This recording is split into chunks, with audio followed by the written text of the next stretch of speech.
Welcome to episode 11 of the Babes Talking Business podcast, guys. Today we've got Skye. Skye, the founder of the Australian company, The Tea Whisperer, which was born out of appreciation for courage, compassion, and connection. Skye talks about how she was born into a family that was heavily impacted by mental health, which taught her a lot.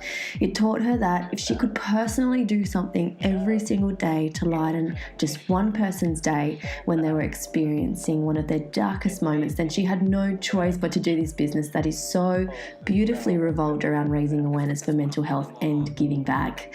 What started off as a small business and a little side hustle to now one of the most recognized teas on social media and the most delicious. You're going to love hearing how Skye built this awesome business from the ground up around a full-time job and of course her personal life story. You can connect with Skye on Instagram and via her website. Links to all of Skye's social media platforms are down in the show notes below. And don't forget, guys, this podcast is actually a vlogcast, meaning that you can go and watch each and every single interview by heading over to our YouTube channel. Links for all of these are also below in the podcast notes and on our website. You can connect with us over at www.babestalkingbusiness.com, or you can catch us on the Babes Talking Business Instagram at Babes Talking Business, where we do a shout out of the week every single week. Are you a budding entrepreneur or a small business owner looking to boost your brand's visibility? Then head over to our BTB podcast channel on the iTunes app and leave us a 5-star review for your chance to be the shout out of the week over on our Instagram channel. Don't forget to leave your Instagram handle and or your website so we can link you and our tribe can find you too. Get ready for some epic inspo, guys. This is such a good episode. I cannot wait for you to hear from Skye. Enjoy. Hello. Hi, how are you guys? Good. I'm so excited for our guys to hear from you. We've got Skye from the beautiful Tea Whisperer with us today. Hi. I'm super excited to talk to you guys. I don't know what's going to come out of my mouth, so I just say sorry in advance. I'm sure it'll be funny. You always crack me up. No pressure to be funny then. Okay. So for people who are tuning in, I'd love for you to kind of tell them a little bit about your story. What were you doing for work, let's say maybe 4 years ago? Oh, okay. So 4 years ago, I was a corporate girl. I'd always aimed really high to move up the corporate ladder.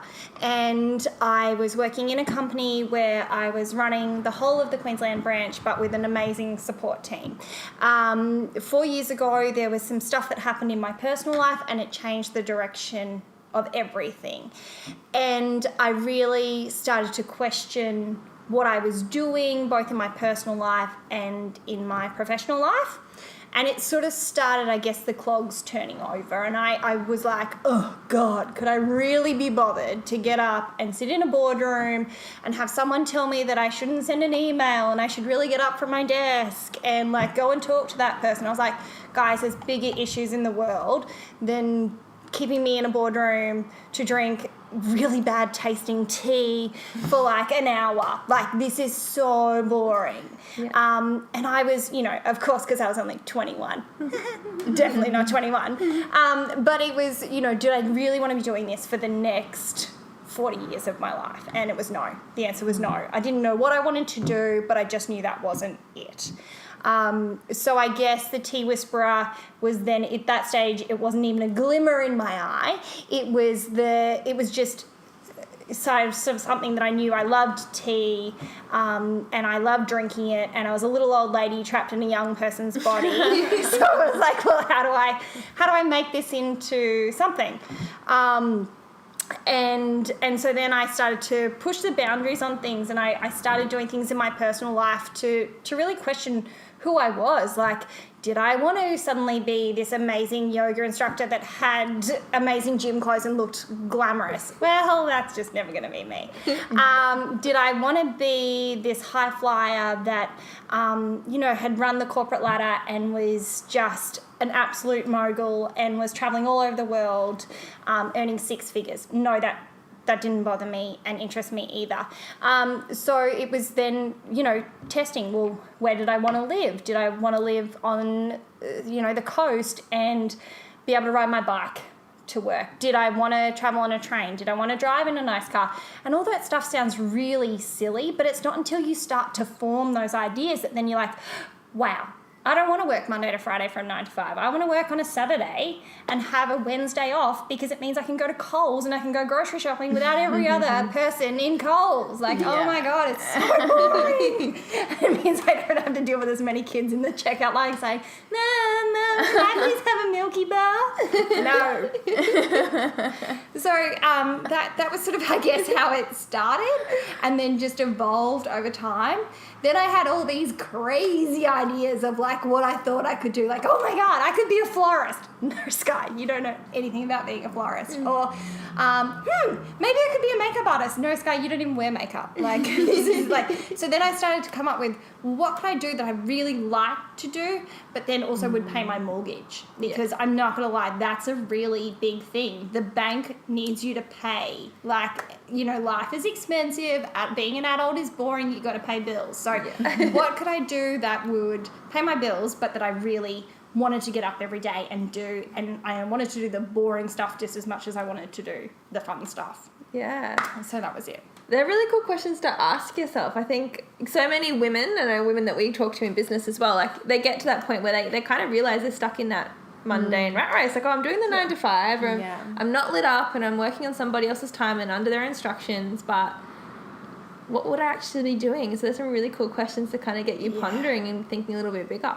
And I know those questions really, they're confronting for some people. Like, we do a lot of work with women and help them build their businesses from scratch. And they're kind of the questions we ask. We ask, like, what's your why? Why are you here?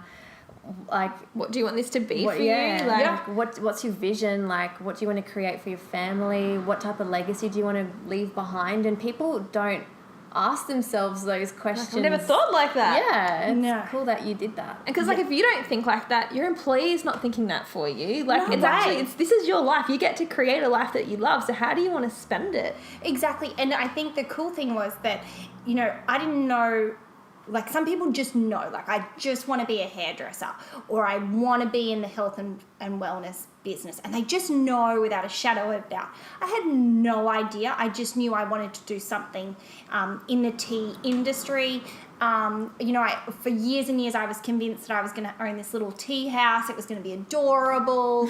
You know, it was going to be so pretty. It was going to be filled with pink girly crap that There's still time for that. I know that. That's probably just what my house looks like now. But then I started to research this concept of having a tea house, and I was like, oh my God, I don't actually want to wipe tables. I don't want to have to serve someone tea every day like a coffee shop or a cafe. Like, as in, I've never worked in hospitality. That's what a tea house was. It was hospitality. And I went, okay, awesome. Let's tick that off the list. Like, now I know what I don't want. Let's keep going and finding out what I do want as well. And, you know, I think that's the big thing when you're starting a business and you're starting an idea. You don't have to know it straight away. It's okay to evolves. Go, I think I want this, and then I think I want that. Like, you know, I remember after Tea House, then it was, oh, maybe I could be an event planner and I could create tea parties for people. And I started to go down that, and then I was like, oh my God, where would I store all these teacups? And then like, do I give them my teacups to use? Well, no, that's like a family heirloom. What if someone breaks my great-grandmother's Royal Albert? Like, are you kidding me? I'll probably punch you in the face unintentionally if you're a client, and we can't punch clients in the face. Unfortunately. Like, no, you know? So then it was like, okay, well, I don't actually want to be an event planner and host tea parties. And it was also the fact that tea parties are majority, you know, like you do a hen's party or whatever, bridal shower, and they're always on a weekend. I was like, well, then I lose my weekends. So you kind of had to go down that path to think about it, to then pull it back and go, well, is that the lifestyle that I actually want? It's great to have a business idea, but you kind of got to think about the other logistics behind it. You know, do you have kids? How much time is it going to take away from your kids? I wanted an overseas holiday every year.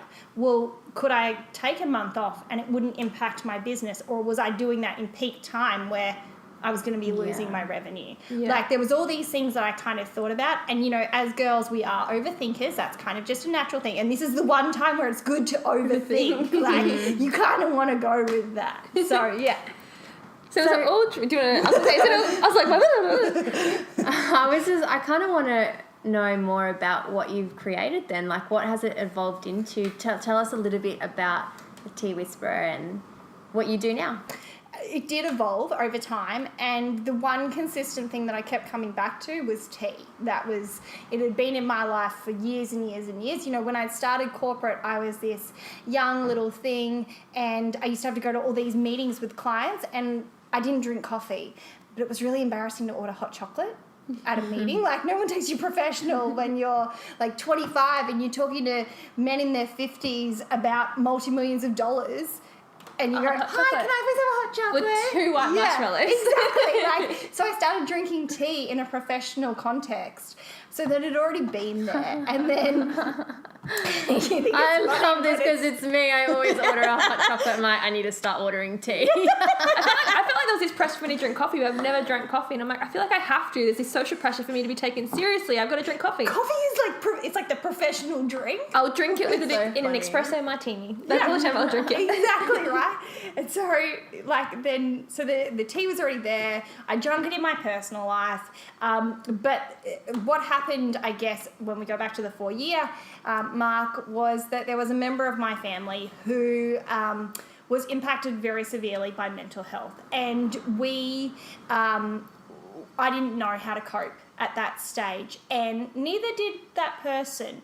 So we found that sometimes neither of us knew what to say to each other.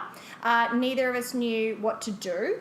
So we would sit with a cup of tea, because it was like the tea was sitting there in between as that icebreaker. Like, you could have a sip when you didn't know what to say, so it wasn't quite so awkward.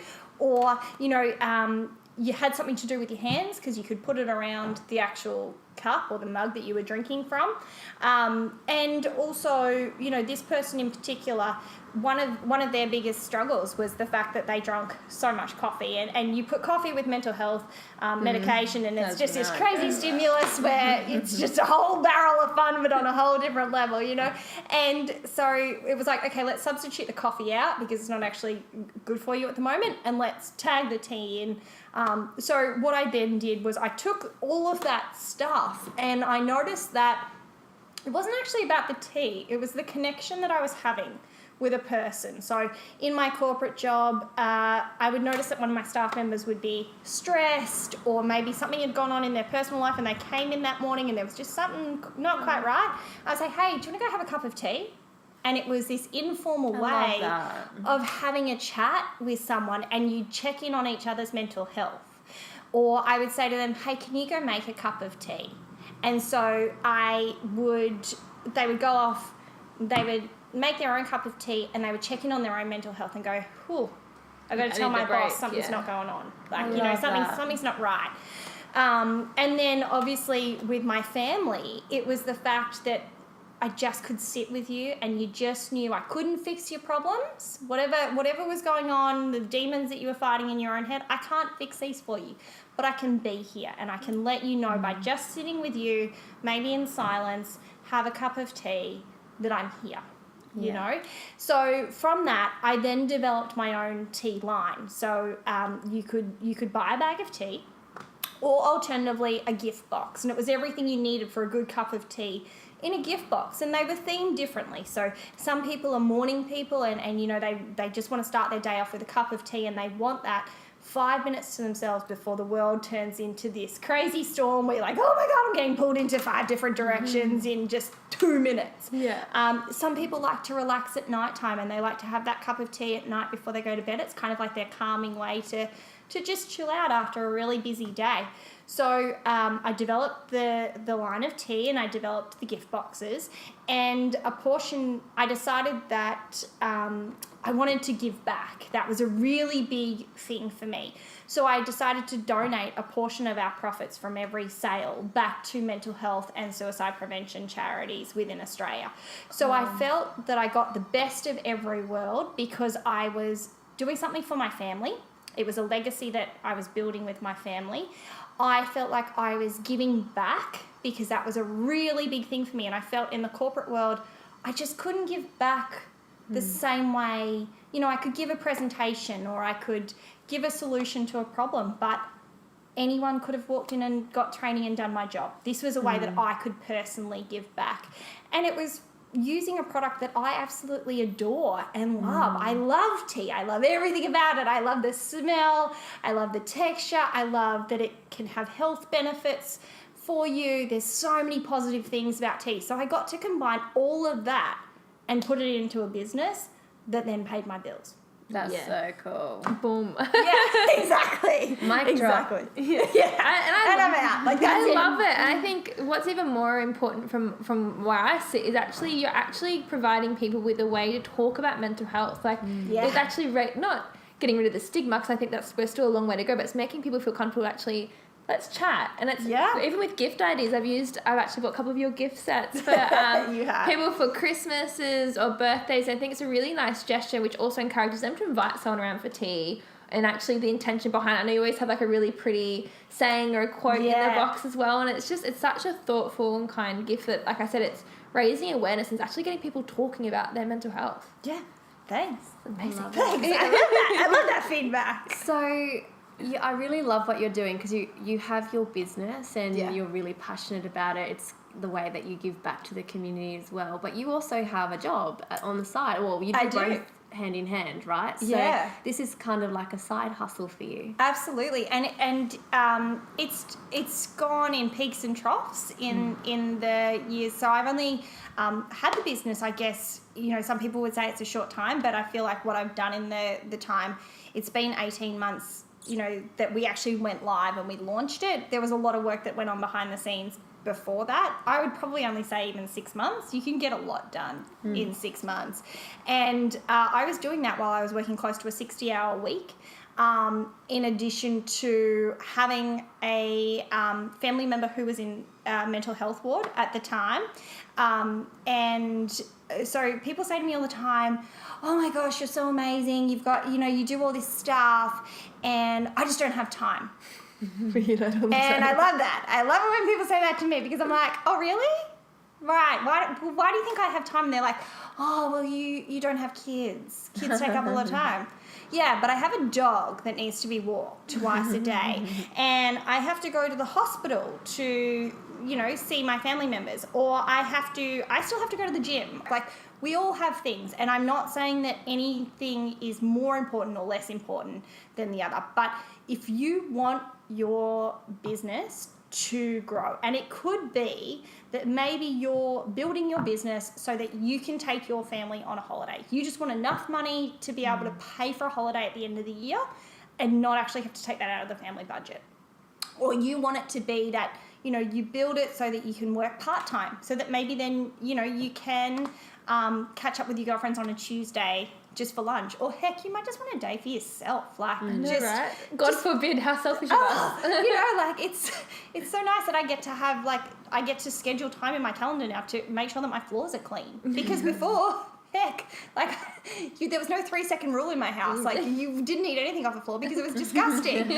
But, it's this, whatever you're building it for, there's no right or wrong, but you have to schedule that time. And I say schedule because you go to work all day every day, and then you get home, and then you've got to make your dinner, and then you've got to sit down and watch Married at First Sight, and then you've got to talk to your mum, and then you've got to reply to all the text messages that your friend sent about a wedding, and you're in the group chat and you've missed it all because you've been at work all day, right? And there's all this stuff that you gotta do.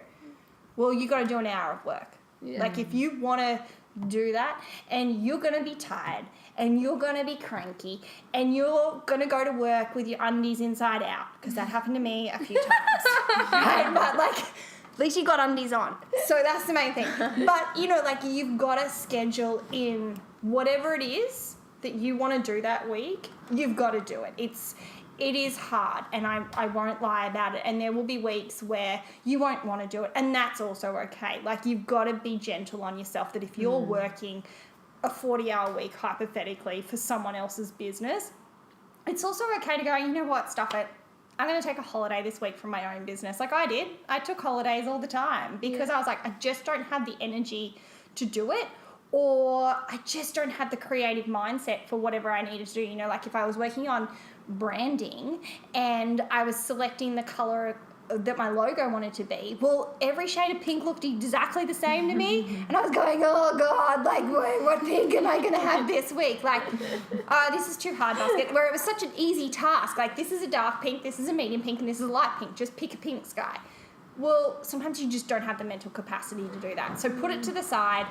Come back next week. Like, there's no, I think as women we put so much pressure on ourselves that we want to have this business, but we've got to have it now. Well, you don't. Like, you can have it a month later. Like, is it really going to make that big of an impact to the whole world if you launch it a month later than what you scheduled?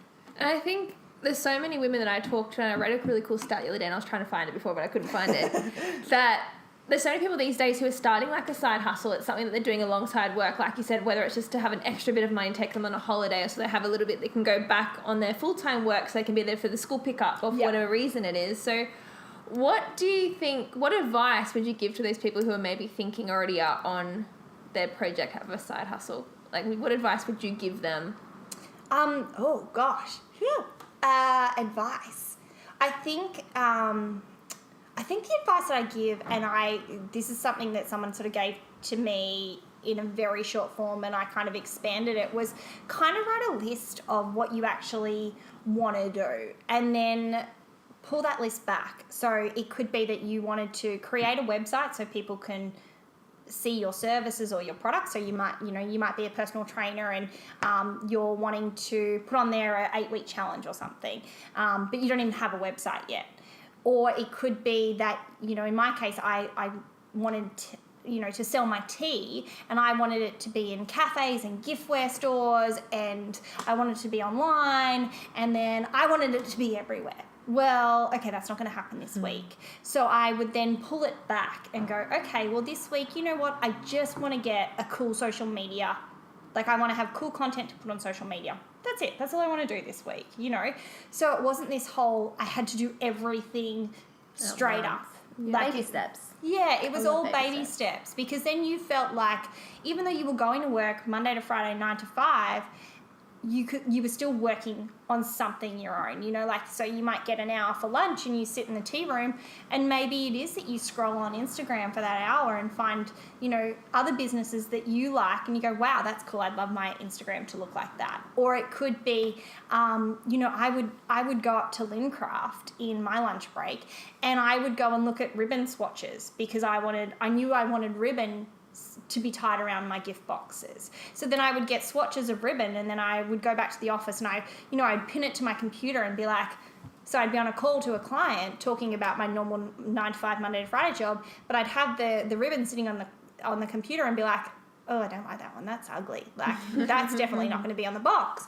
So it was cheeky, but I was working for myself whilst I was also working for my boss, and I was getting paid, because that's the other thing, is that we all want to start these businesses, and so many people say, oh, I'll wait until I've got $10,000 in the bank, or I'll wait until I've got $20,000, or I'll wait until I get that bonus, or whatever the case.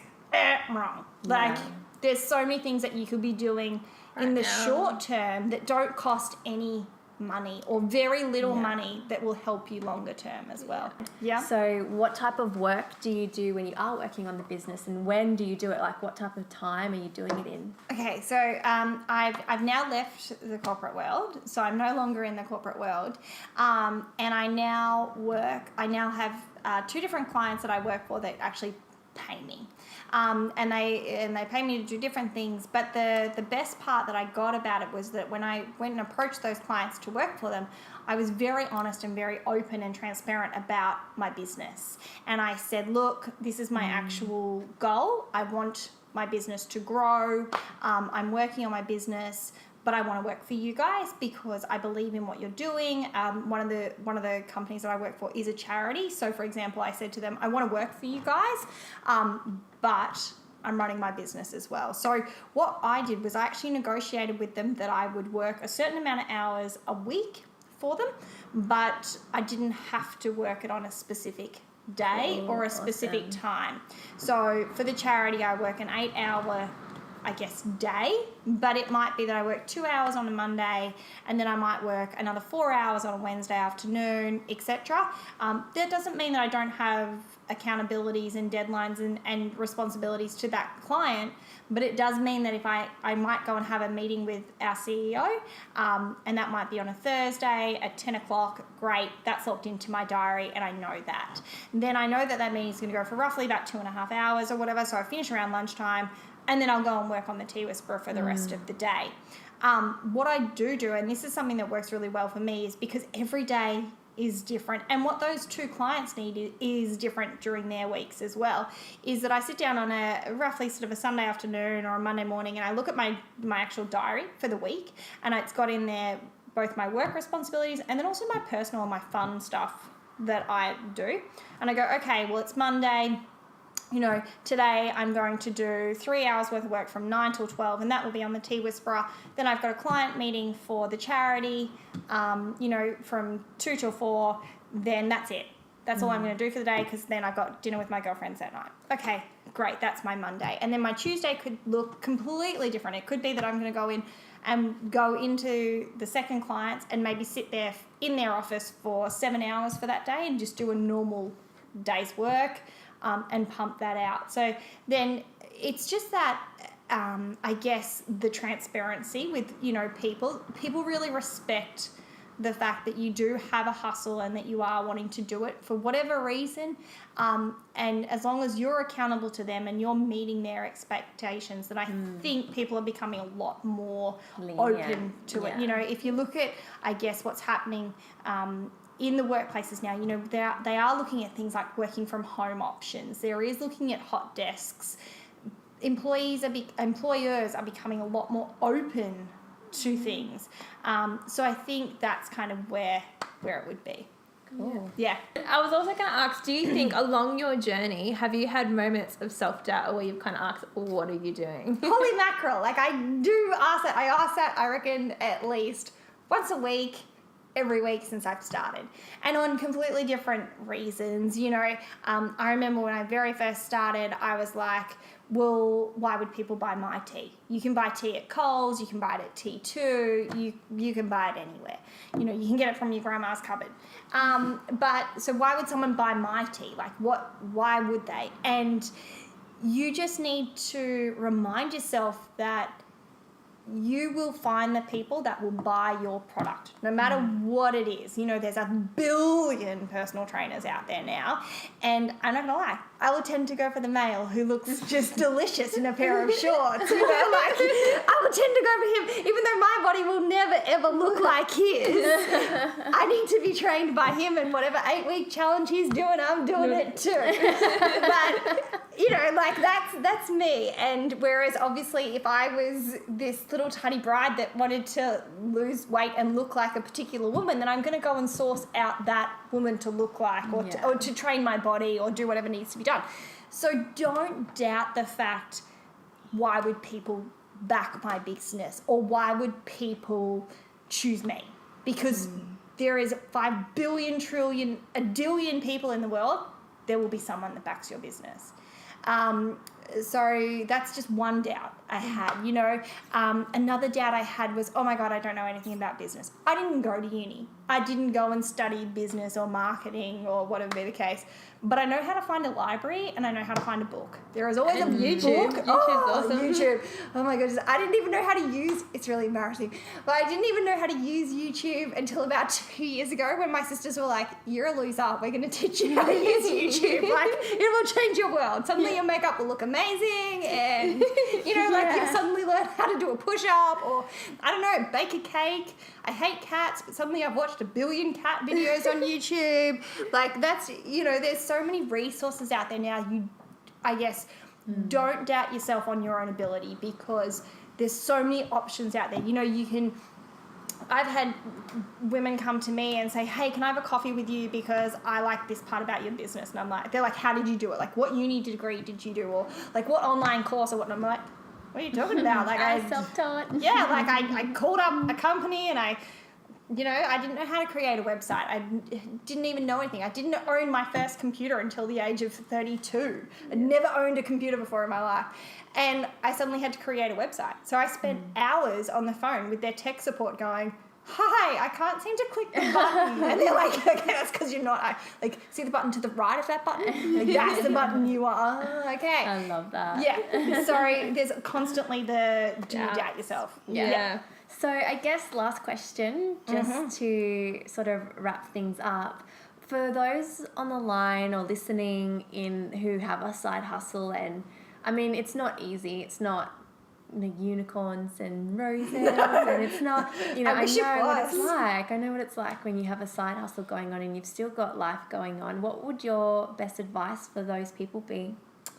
Oh, I guess my advice is that I didn't want to be the little old lady sitting on my porch, drinking a cup of tea in 50 years' time going, geez, I had a good idea and I wish I'd done it. I wanted to be that lady that gave it a crack and then went, heck, that was one hell of an adventure, or geez, that was a really dumb idea. Like, one way or the other. You want to know one way. I guess my advice is just give it a try. Like, you don't have to spend a lot of money in business to create a business. You can do things that you can test it out so it doesn't affect your family income or your personal situation. Or you can do it as a side hustle while you're working so that way you can build it into something. But don't sit there going, I wish.